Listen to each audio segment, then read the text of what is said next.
Horses in all their beauty, in their perfection. Whether wildly romping in freedom or controlled by their rider, they are impressive. They have fascinated people for thousands of years. It's a great sight when the cowboys and cowgirls herd the horses down into the valleys from the Bighorn Mountains. They move with gracefulness, ease, and speed, combined with unbounded strength.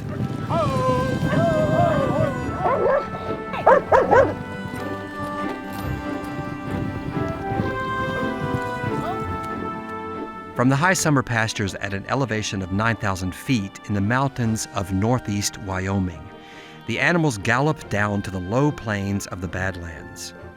The breathtaking landscape creates the feeling of a movie set.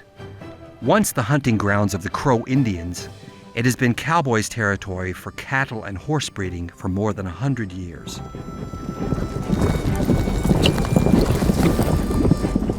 It's amazing that such a big, strong, proud, and wild creature like the horse is completely subservient to its rider, and that it devotes its energy and strength to people, sometimes even sacrificing its own life.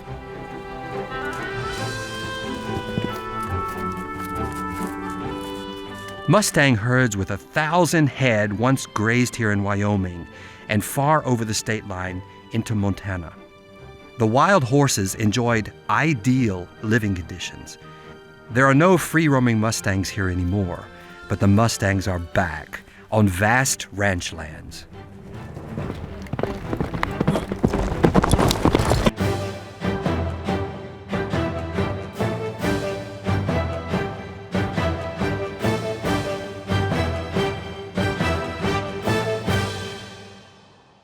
Hideout Ranch at the foot of the Bighorn Mountains in Wyoming, east of Yellowstone National Park.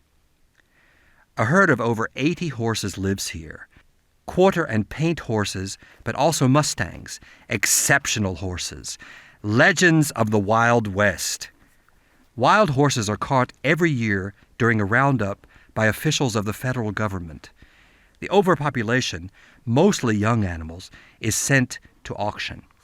Here at the ranch, it has become clear how valuable, how unique these Mustangs are, and their numbers are steadily growing. Magpies have discovered that small delicacies are hidden on a horse. The horses enjoy it, and the number of pests drops. Ears are a bonanza for connoisseurs. The friendly interaction of horse and bird is rewarded with disrespect. Some other famous people that came running here were more like bandits, and the better known one is Billy the Kid, who came hiding here, and because he was stealing cows and they were hiding them in the canyon. And this lodge has seen quite a bit of well-known visitors and travelers, such as Hemingway, Theodore Roosevelt, who of course loved the West. He was a hunter, he liked to go horseback riding. Yes, the reason that people come now from around the world, still coming to the West. Some come to hunt, and a lot of them, like to our guest ways, they come horseback riding. For 4 generations, the family has owned the cattle ranch, and it's been used for breeding cattle for over 100 years. Approximately 3,000 cows live practically wild in the huge area. In the fall, they are driven down into the valley, where they are fed in winter. Until spring arrives, there are several feet of snow in the mountains. This traditional cowboy ranch stretches over 310,000 acres into canyons and up to the high pastures in the Bighorn Mountains. Working the cattle herds is mainly done nowadays with quarter horses because they, like a sheepdog, have an innate ability, or cow sense, to direct the herd. They have a lot of endurance, are sure-footed, and extremely undemanding. The cow ponies used to be almost exclusively Mustangs. Then in the 40s, quarter horses were crossed with Mustangs, resulting in the ideal ranching horse of a cowboy's dreams. Some horses are fetched from the pasture.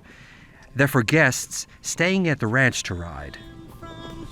And of course, this is the country of the quarter horses, so we have quarter horses. We have paints, but a couple of years ago we thought it would be nice to have a special horse, which is the Mustang. because the Mustang is really the horse from this country.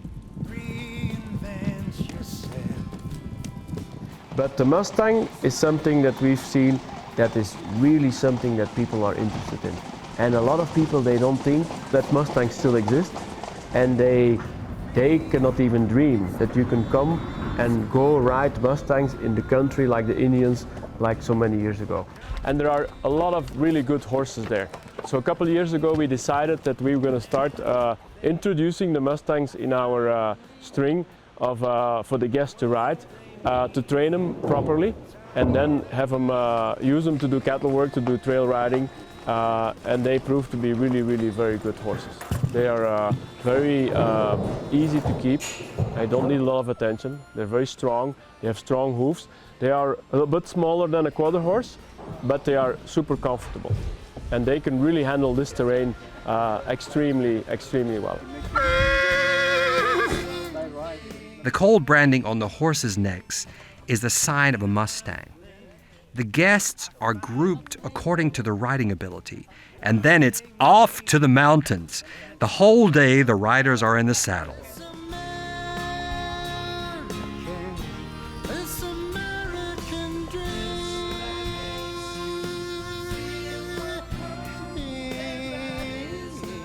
Jockeys, professional riders from the Netherlands, take the chance to ride a Mustang. The adventure takes them across the prairie, through streams and canyons, high up into the mountains. You see here the Fries brand on the neck. I'm so impressed about the calm of this horse. This morning, I saw and rode this horse for the first time, and he just stayed beside me and waited to see what was going to happen. For me, this is almost unbelievable.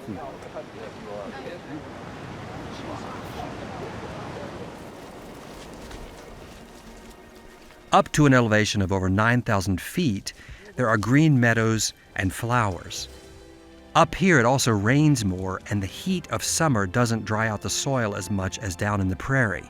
Fragrant sagewort bushes, wide open countryside, a grand backdrop.